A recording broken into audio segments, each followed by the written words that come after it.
0 kilometers an hour, a Crossout video by Dangerously Incompetent.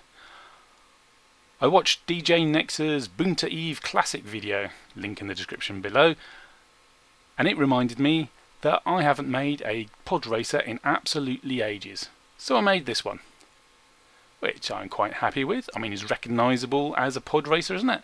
It's got two whacking great big jet engines up the front.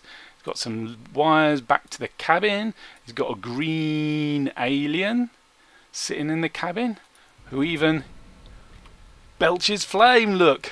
and a bit I'm particularly pleased with myself with is it's got a power coupling up the front. Look, I used the wing hologram to make the power coupling. It's attention to those little details that really make a build, you know. So anyway, I'm quite pleased with it. Although it could do with a different paint job. I've already used this paint job. So if you've got any suggestions, let me know in the community tab. There's a post for it. The other thing about this is it uses hovers, obviously to float above the ground, because that's what pod racers do.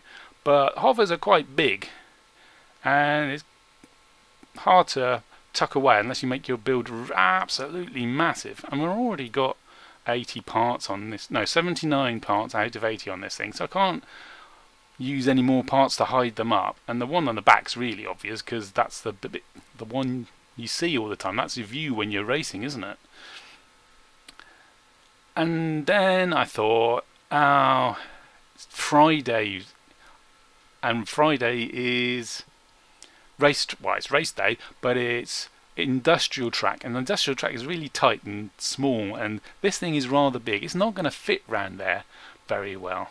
And then I remembered, oh yeah, I wanted to try out skid racing because I'd seen some people zooming around the racetrack with no movement parts at all. No hovers, no wheels, no legs, no meat grinders or anything. So I made a pod racer with no movement parts.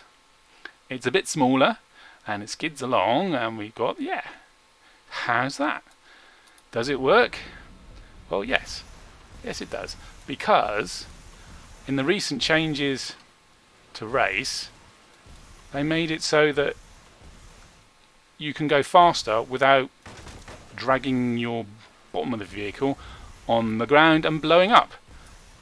Okay, it hasn't done so much in test drive or in regular battles, but in race, that self-destruct speed, that effective self-destruct speed, has increased quite a lot. So much so that a skidding racer with no movement parts is viable. Let's watch a race.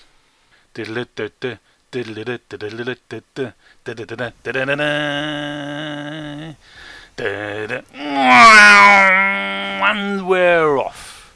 And as you can see, no wheels, no hovers, no nothing, no movement parts. How do I go forward? Well, it's just sheer brute power of 8 booster rockets. Look at them go, dragging the whole thing around on the ground. No wheels to turn left or right, so I've got boosters facing sideways on the front of my pods to push the whole front of the vehicle around left and right. And there's no reverse, I can only go forwards. As you can see, having boosters for steering does mean you need a really light touch for those fine control, those little changes in direction that get you past your opponents without bashing into them. And I'm no Anakin Skywalker. Even the turns I'm bashing into the sides all over the place. But now I've got free track in front of me, I can really put the pedal down. Let's see what this thing can do.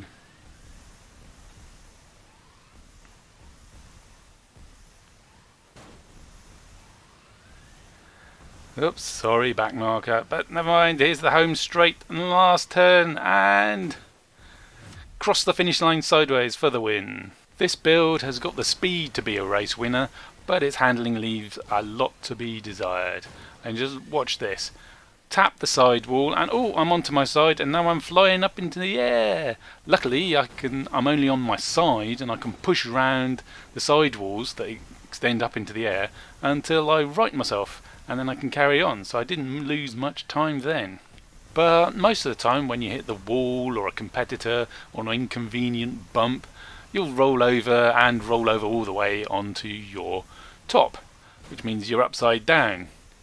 Which, as far as the build's concerned, it doesn't mind. It can run either way quite happily. You know, I mean, there's no movement parts flailing around in the air doing nothing. It doesn't have any. You just but you do have to flip your controls around. You know, the left button is now pushing you right, and the right button is now pushing you left. Oh, that looks a familiar build. And it's that dissonance. You know, when you're racing, you rely on really fine motor control. You're not consciously thinking, I'm going to turn left, so therefore I'm going to press this mouse button, and that'll turn me left. No, you just think, I need to go left, and your muscle memory makes your finger press the right button. So as soon as you flipped upside down, that's gone. You can't use that, and you've got to stop and think consciously, I want to go that way, I need to press that button, but I'm flipped upside down, so I don't need that button, I need this other button. And then it gets even worse if you get turned around, so you're facing backwards, and you need to turn around, you go, oh, the controls are flipped again. So, and I spend so much time trying to right myself, so get myself the right way up and facing forward, so I can use my muscle memory for the turning, that you end up losing a lot of races. Now I could stop boosting, skid to a halt, and then wait 5 seconds for the default car jack, but that's 5 seconds you just cannot afford. Or I could even fit a car jack. I'd have to bump up the cabin, and then I could fit a car jack, and then all I have to do is wait until I'm stationary, and that still takes a few seconds. And that's more weight and more energy. It's often just quicker to boost into a wall at full tilt and destroy yourself, because then you get reset, right way up, facing the right direction, and you only lose a tiny bit of distance on the track. But mostly I keep on trying to keep going forwards and cope with the flipped controls until such time as I hit another bump, hit another side, and roll over back onto my right way up and right way forward, and then carry on racing. So it's all good fun, even if I'm not winning all the time. But it'd be even more fun if I was racing against other pod racers. Fun enough to make a video, perhaps. So on Tuesday's races, where it's rocky track, show me your hover pod racers. And then on Friday, on the industrial track, where it's really tight and small, show me your skid racers. No movement parts at all. Or just be boosting around at top speed, and shenanigans will no doubt occur.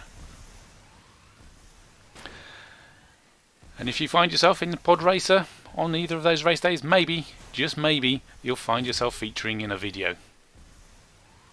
Of course, you could always increase your chances by putting your build in the exhibition, on the PC that is, and start its name with Pod Racer, so I can find it.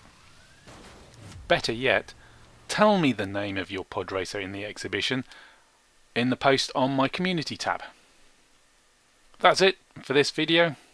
See you on Mosp Esper's racetrack, or is it Most Icy's racetrack? I can never get the name right.